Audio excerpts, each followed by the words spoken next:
చెప్పకనే చెప్పింది అని చెప్పుకోవచ్చు.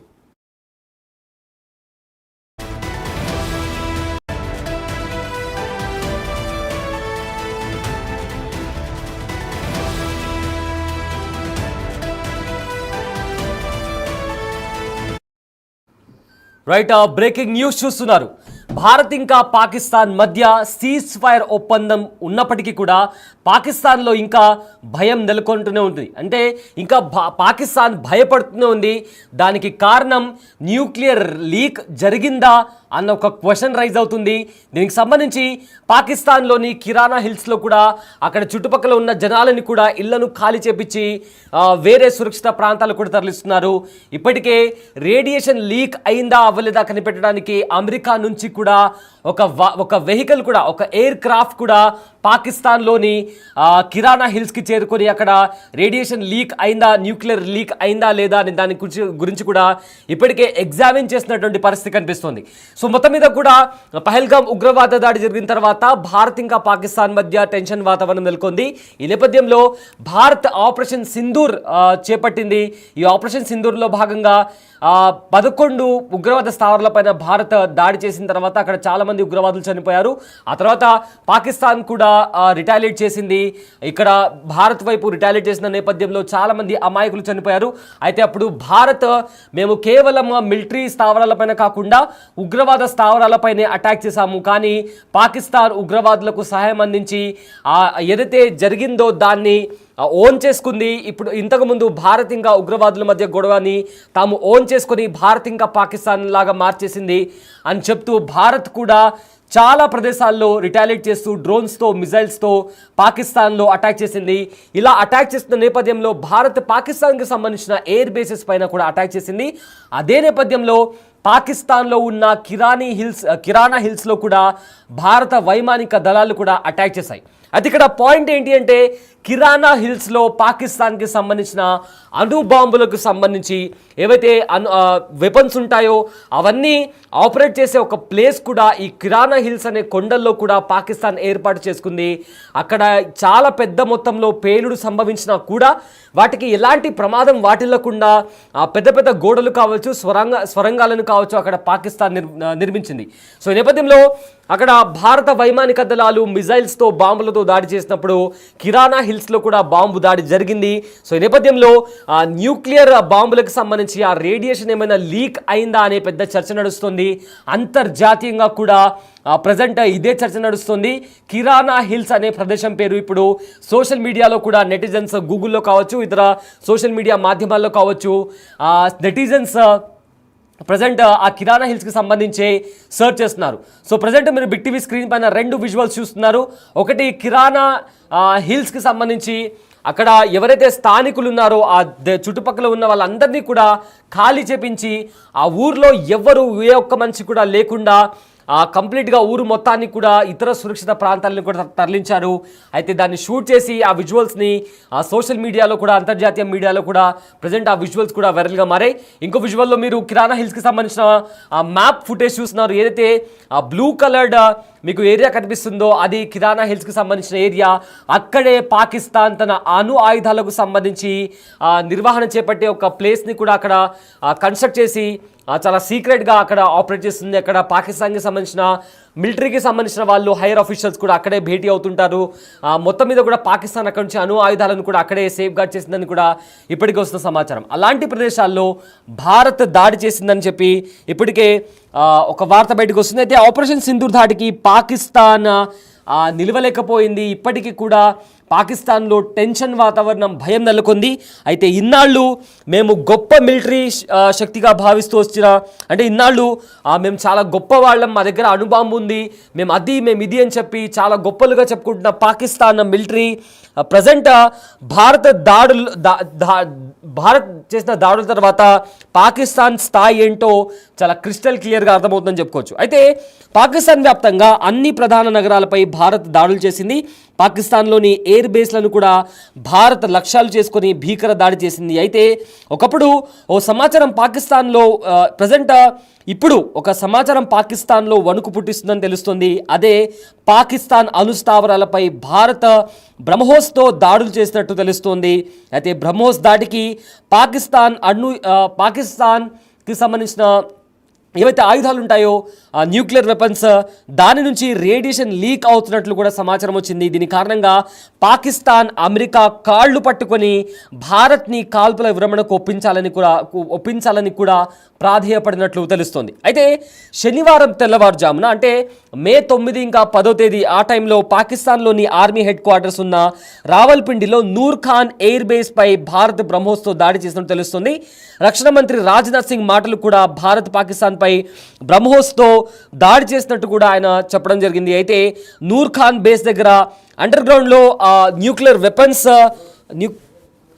వెపన్స్ని కూడా పాకిస్తాన్ దాచినట్లు కూడా తెలుస్తుంది. నూర్ ఖాన్ బేస్, సరోద్గా ఎయిర్ బేస్లపై కూడా భారత్ దాడితో బంకర్లు బద్దలవడంతో ఏవైతే న్యూక్లియర్ వెపన్స్ ఉన్నాయో అవి దెబ్బతిని వాటి నుంచి రేడియేషన్ లీక్ అయినట్లు కూడా తెలుస్తుంది. దీన్ని పరిశీలించేందుకు America nuclear audit aircraft Pakistan చేరుకున్నట్లు కూడా తెలుస్తుంది. అయితే చాలామంది దీనికి సంబంధించి నిజంగానే అమెరికా నుంచి అలాంటి ఒక ఎయిర్ క్రాఫ్ట్ అంటే America nuclear audit air craft పాకిస్తాన్కు చేరుకుందా అనే క్వశ్చన్ని కూడా చాలామంది సోషల్ మీడియాలో సెర్చ్ చేస్తున్న నేపథ్యంలో ట్విట్టర్లో ఉన్న గ్రాక్ని కూడా అడిగారు. ఈ మధ్య గ్రాక్ కూడా చాలా విషయాలకు సంబంధించి ఫ్యాక్ట్ బేస్ చేసి ఈ గ్రాక్ అనే ఒక ఆర్టిఫిషియల్ ఇంటెలిజెన్స్ కూడా నెటిజన్స్ అడిగిన క్వశ్చన్స్కి అది ఆన్సర్ ఇస్తూ ఫ్యాక్ట్ బేస్ చేస్తూ కొన్ని ఇన్ఫర్మేషన్ని బయటపెడుతుంది. సో ఇక్కడ గ్రాక్ కూడా ఒక ఇంట్రెస్టింగ్ విషయాన్ని బయటపెట్టింది.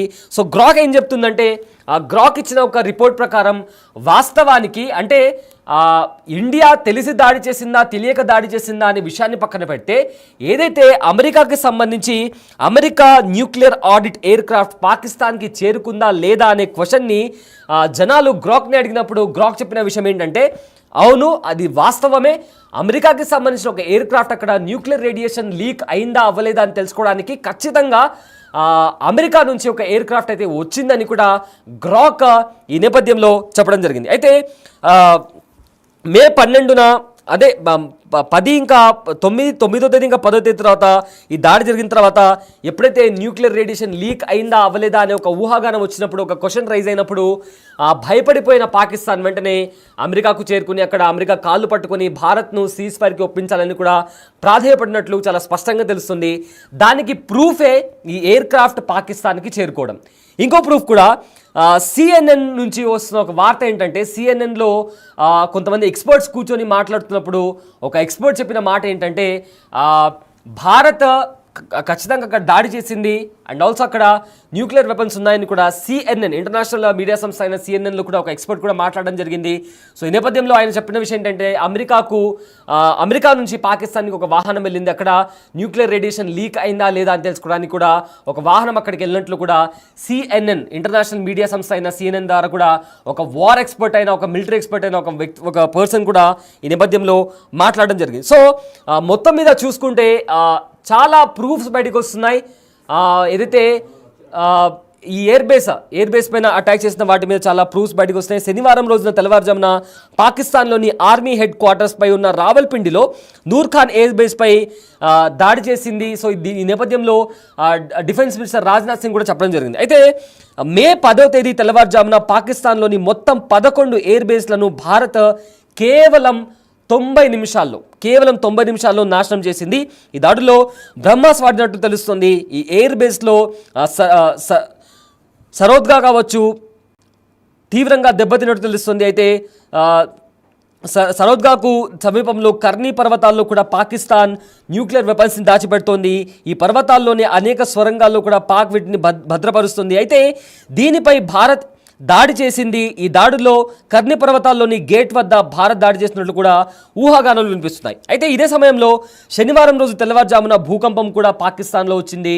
ఆ భూకంపం తీవ్రత కూడా 4.0 తీవ్రతతో భూకంపం రావడం కూడా ఇందుకు అనుమానాలు రేకెత్తిస్తుంది. సో ఒకటేమో అమెరికా నుంచి ఎయిర్ క్రాఫ్ట్ రావడం ఒక ప్రూఫ్ అయితే, ఇంకొకటి సిఎన్ఎన్లో ఒక వార్ ఎక్స్పర్ట్ కూడా ఇచ్చిన ఇన్ఫర్మేషన్ ఖచ్చితంగా అక్కడ దాడి జరిగిందని కూడా వాళ్ళు ఇంటర్నేషనల్ మీడియా ముఖంగా ధృవీకరించడం, ఇంకోటి భూకంపం రావడం. సో ఎప్పుడైతే ఇలాంటి దాడి జరిగినప్పుడు భూమిలో మార్పులు జరుగుతుంటాయి, దాని ద్వారా భూకంపం వచ్చే అవకాశం ఉంటుంది. సో ఎగ్జాక్ట్గా అదే ప్రదేశంలో కూడా భూకంపం రావడం అనేది పలు అనుమానాలకు తావిదిస్తుందని చెప్పుకోవచ్చు. అయితే భారత్ దాడికి ఏదైనా న్యూక్లియర్ వెపన్ భూగర్భంలో పేలిందా అన్న క్వశ్చన్ కూడా రైజ్ అవుతుంది. అయితే న్యూక్లియర్ వెపన్స్తో ఎన్నో సంవత్సరాల నుంచి భారత్ని బ్లాక్మెయిల్ చేస్తున్న పాకిస్తాన్కి బుద్ధి చెప్పడానికి భారత్ ఈ దాడి చేసినట్లు కూడా తెలుస్తుంది. అయితే ఇదే నేపథ్యంలో DGMO director general of ministry operations ఆయన మాట్లాడుతూ కూడా ఆయన చెప్పిన కాంటెక్స్ట్, ఆయన చెప్పిన మాటలు అంటే ఆయన ఏమన్నారంటే ఎగ్జాక్ట్గా మేము పాకిస్తాన్ ఎయిర్ బేస్ పైన అటాక్ చేసిన మాట వాస్తవం. ఏవైతే ఇప్పుడు వైరల్ అవుతున్న ప్లేస్ కిరాణా హిల్స్ కావచ్చు, ఇతర ప్రదేశాలు కావచ్చు, మేము అటాక్ చేసిన మాట వాస్తవం. బట్ అక్కడ న్యూక్లియర్ వెపన్స్ ఉన్నాయని మాకైతే తెలియదు, మీరు చెప్తున్నారు కాబట్టి మాకు ఇప్పుడు తెలుస్తుంది, థ్యాంక్స్ మాకు ఈ ఇన్ఫర్మేషన్ ఇచ్చినందుకు అని చెప్పి కూడా ఆయన సెటైరికల్గా సీరియస్గా ఆయన ఇన్ఫర్మేషన్ ఇవ్వడం జరిగింది. బట్ ఆయన చెప్పిన మాటలకు ఇంటర్నేషనల్ మీడియా కావచ్చు, వార్ ఎక్స్పర్ట్స్ కావచ్చు, వాళ్ళిచ్చే ఎక్స్ప్లెనేషన్ ఏంటంటే ఇండియాకి అక్కడ న్యూక్లియర్ వెపన్స్ ఉన్నాయని తెలిసి అటాక్ చేసింది. బట్ ఇది పాకిస్తాన్కి ఒక స్వీట్ వార్నింగ్ లాంటిది. ఎందుకంటే భారత్ని ఎన్నో సంవత్సరాల నుంచి మా దగ్గర అణువాయుధాలు ఉన్నాయి, అణుబాంబులు ఉన్నాయి, మేము మిమ్మల్ని తలుచుకుంటే నాశనం చేయగలము అని భయపెడుతున్న పాకిస్తాన్కి భారత్ ఒక స్ట్రైట్ అండ్ స్వీట్ వార్నింగ్ ఇచ్చింది. జస్ట్ ఇది ఒక ఎగ్జాంపుల్ మాత్రమే, మేము తలుచుకుంటే మీ అణుబాంబులున్న స్థావరాలను కూడా పూర్తిగా ధ్వంసం చేయగలము అని చెప్తూ కూడా భారత్ పాకిస్తాన్కి ఇచ్చిన వార్నింగ్ అని కూడా చాలామంది చెప్తున్నారు. సో బిగ్ టీవీ స్క్రీన్ పైన మీకు రెండు విజువల్స్ కనిపిస్తున్నాయి. ఒకటి కొండ ప్రాంతం, ఏవైతే కిరాణా హిల్స్ దగ్గర ఉన్న కొండ ప్రాంతంలో బ్లాస్ట్ జరిగిన తర్వాత ఏ రకంగా దట్టమైన పొగ అలుముకుందో, ఏదైతే బ్రహ్మోస్ క్షిపణి దాడి చేసిన తర్వాత ఆకాశంలో కనిపిస్తున్న విజువల్స్ కావచ్చు, అది కూడా చూస్తున్నారు.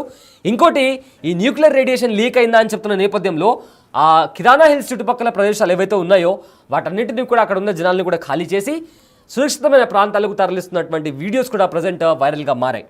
సో ప్రజెంట్ పాకిస్తాన్లో ఎలాంటి భయం నెలకొందంటే, పొరపాటున కూడా ఈ న్యూక్లియర్ రేడియేషన్ అనేది లీక్ అయితే మొత్తం మీద కూడా ఆ ప్రదేశం అంతా కూడా డేంజర్ జోన్లో వెళ్ళిపోతుంది. అండ్ ఆల్సో మొత్తం మీద కూడా నాశనం అయ్యే పరిస్థితి కనిపిస్తుంది. సో ఈ నేపథ్యంలో రకరకాల ఊహాగానాలు వినిపిస్తున్న నేపథ్యంలో ఇంటర్నేషనల్ మీడియా నుంచి, ఇంటర్నేషనల్ ఎక్స్పర్ట్స్ నుంచి కూడా ప్రతి ఒక్కరు కూడా అటాక్ అయితే జరిగింది. బట్ అది న్యూక్లియర్ రేడియేషన్ లీక్ దారి తీసిందా లేదా అని ధృవీకరించడానికి అమెరికా నుంచి ఒక ఎయిర్ క్రాఫ్ట్ వచ్చి అక్కడ దానికి సంబంధించిన పరీక్షలు కూడా చేస్తున్నారు. సో ప్రజెంట్ మొత్తం మీద కూడా ఒక షార్ట్ అండ్ బ్రీఫ్గా చెప్పుకోవాలంటే, పహల్గామ్లో ఉగ్రదాడి జరిగిన తర్వాత భారత్ ఇంకా పాకిస్తాన్ మధ్య హై టెన్షన్ వాతావరణం నెలకొంది. అయితే భారత్ చాలా స్పష్టంగా చెప్పింది, ఇలాంటి ఉగ్రదాడికి ఉపేక్షించబోము, ఖచ్చితంగా మా తరపు నుంచి రిటాలియేషన్ ఉంటుంది. అండ్ ఆల్సో ఈ రిటాలియేషన్ ఎవరైతే ఉగ్రవాదులు ఉన్నారో వాళ్ళు కోలుకోలేని రీతిలో ఈ రిటాలియేషన్ ఉంటుందని కూడా భారత్ చాలా స్పష్టంగా చెప్పింది. అండ్ అదే నేపథ్యంలో అడుగులు కూడా వేస్తూ ముందుకు వెళ్ళి పాకిస్తాన్, అదేవిధంగా పాకిస్తాన్ ఆక్రమిత కాశ్మీర్లో ఉన్న 11 ఉగ్రవాద స్థావరాలపైన దాడి చేసింది. ఈ దాడిలో చాలామంది ఉగ్రవాదులు చనిపోవడం జరిగింది. దాని తర్వాత పాకిస్తాన్ కూడా భారత్ పైన అటాక్ చేయడం, ఎల్ఓసి దగ్గర జమ్మూ కాశ్మీర్ కావచ్చు, ఆర్ రాజస్థాన్, పంజాబ్ ఇలాంటి ప్లేసెస్లో డ్రోన్స్తో ఇతర మిసైల్స్తో అటాక్ చేయడం, దాన్ని భారత్ కూడా ధీటుగా ఎదుర్కొని అవి ఆకాశంలో ఉన్నప్పుడే యాంటీ మిసైల్ సిస్టమ్ వాడి వాటిని ఇంటర్సెప్ట్ చేయడం, ఇవి చేస్తూ భారత్ పాకిస్తాన్ని ధీటుగా ఎదుర్కొంటూనే రిటాలియేట్ చేసి, ఎప్పుడైతే పాకిస్తాన్ ఆర్మీ ఈ ఉగ్రవాదులను సపోర్ట్ చేసి భారత్ పైన దాడి చేస్తుందో అప్పుడు భారత్ కూడా రిటాలియేట్ చేసి పాకిస్తాన్ ఆర్మీ ఎయిర్ బేసెస్ పైన అటాక్ చేసింది. అదేవిధంగా ప్రధాన నగరాలపైన కూడా ఇండియన్ ఆర్మీ అటాక్ చేసింది. సో ఇలా అటాక్ చేసిన నేపథ్యంలో ఎక్కడైతే న్యూక్లియర్ వెపన్స్ ఉన్నాయో అలాంటి ప్లేసెస్లో కూడా బ్రహ్మోస్ ఉపయోగించి భారత్ దాడికి దిగింది. సో ఈ దాడికి పాకిస్తాన్లో గుబులు మొదలైంది, భయం మొదలైంది. ఎక్కడ తమ న్యూక్లియర్ ప్లాంట్లో ఉన్న న్యూక్లియర్ వెపన్స్కి సంబంధించిన రేడియేషన్ లీక్ అయి తమ దేశం ఎక్కడ నాశనం అయిపోతుందని భయపడి వెంటనే అమెరికాను ఆశ్రయించింది. సో అమెరికాకు పాకిస్తాన్ అవసరం ఉంది, ఎందుకంటే అమెరికా పాకిస్తాన్ పైన పట్టు ఉంది కాబట్టి ఒకవేళ అమెరికా పాకిస్తాన్కి సపోర్ట్ ఇవ్వకపోతే పాకిస్తాన్ చైనా సపోర్ట్ తీసుకుంటుంది. సో అప్పుడు పాకిస్తాన్ పైన ఉన్న పట్టు అమెరికా కోల్పోయే ప్రమాదం ఉంది. కాబట్టి వెంటనే పాకిస్తాన్ చేసిన ఈ కాళ్ళబేరాన్ని అమెరికా భారత్తో సంప్రదింపులు జరిపి పాకిస్తాన్ ఇంకా భారత్ మధ్య సీజ్ ఫైర్ అయ్యే ఒప్పందాన్ని కూడా నెలకొల్పుందని చెప్పుకోవచ్చు. సో ఈ నేపథ్యంలో భారత్ కూడా ఒక స్ట్రాంగ్ వార్నింగ్ కూడా ఇచ్చింది. సో ఇకపై జరిగే ఏ ఉగ్రవాద చర్యను కూడా మేము ఖచ్చితంగా దాన్ని యుద్ధంగా పరిగణిస్తాము అండ్ దానికి తగ్గట్టు కూడా పాకిస్తాన్కి బుద్ధి చెప్తామని కూడా భారత్ తరపు నుంచి చాలా స్ట్రాంగ్ వార్నింగ్ కూడా వచ్చాయి. సో ఇదంతా సీజ్ ఫైర్ నెలకొన్న తర్వాత కూడా భారత్ తరపు నుంచి అటు ప్రధానమంత్రి నరేంద్ర మోదీ కావచ్చు, లేదా భారత ఆర్మీకి సంబంధించిన ఎవరైతే హైయర్ ఆఫీషియల్స్ ఉన్నారో director general of military operations కావచ్చు, లేదా ఇతర హైయర్ లెవెల్ ఆఫీసర్స్ కూడా చాలా పెద్ద మొత్తంలో వాళ్ళు బయటకు వచ్చి ఏం జరిగింది, ఎలా జరిగింది, కాంబాట్ ఎలా జరిగింది అని కూడా చాలా బ్రీఫ్ ఎక్స్ప్లెనేషన్ ఇచ్చారు. అటు పాకిస్తాన్ తరపు నుంచి కూడా ప్రెస్ మీట్ జరిగింది. పాకిస్తాన్ ప్రైమ్ మినిస్టర్ మాట్లాడుతూ కూడా ఆయన మాట్లాడిన మొత్తం దాంట్లో చూసుకుంటే thanks to United states of America, అంటే మేము కాళ్ళబేరానికి వెళ్ళినందుకు మాకు సహకరించిన అమెరికాకి థ్యాంక్స్ అని చెప్పుకుంటూ వినిపించుకున్నారు తప్ప, అంటే మేము గెలిచాము అని చెప్పారు తప్ప వాళ్ళ ఆర్మీ తరపు నుంచి కానీ వాళ్ళ ఎలా రిటాలియేట్ చేశారు, వాళ్ళ యాక్షన్ ఆఫ్ ప్లాన్ ఏంటి, ఏ రకంగా దాడి చేశాము, ఎలా దెబ్బతీసామని కూడా ఎక్కడా కూడా ఆ ప్రెస్ మీట్లో ఎక్కడా కూడా అంతగా ఆ కాంటెక్స్ట్ అంతగా క్లియర్గా లేదు. వెరాజ్ న్యూక్లియర్ అటాక్ అనేది న్యూక్లియర్ పవర్ ప్లాంట్ పైన అటాక్ అనేది జరిగింది అని కూడా ఇప్పటికే చాలా వార్తలు బయటకు వస్తున్నాయి. దానికి ముఖ్యమైన క్లూస్ ఒకటి వచ్చేసి 4.0 ఇంటెన్సిటీతో అక్కడ ఎర్త్క్వేక్ రావడం అదొకటి. ఇంకోటి యుఎస్ నుంచి ఒక ఎయిర్ క్రాఫ్ట్ అక్కడికి వచ్చి అక్కడ న్యూక్లియర్ రేడియేషన్, అంటే ఆ న్యూక్లియర్ రేడియేషన్ జరిగిందా లేదా అని పసిగట్టి ఒక ఎయిర్ క్రాఫ్ట్ని అమెరికా నుంచి పాకిస్తాన్కి పంపించడం అదొకటి. సిఎన్ఎన్లో చాలామంది ఇంటర్నేషనల్ మీడియాలో కూడా వార్ ఎక్స్పర్ట్స్ కావచ్చు, మిలిటరీ ఎక్స్పర్ట్స్ కావచ్చు, వీళ్ళు బయటకు వచ్చి అవును సోన్సో ఇన్సిడెంట్ జరిగింది పాకిస్తాన్లో, ఇలాంటి ఇన్సిడెంట్ జరగడం వల్లనే అమెరికాకి సంబంధించిన ఒక ఎయిర్ క్రాఫ్ట్ అక్కడ కనిపించింది అని చెప్పి కూడా ఇలా పలు రకాల రిపోర్ట్స్ బయటకు వస్తున్న నేపథ్యంలో ఇప్పుడు పాకిస్తాన్లో గుబులు మొదలైంది. సో మొత్తం మీద ఒక స్వీట్ వార్నింగ్ ఇస్తూనే పాకిస్తాన్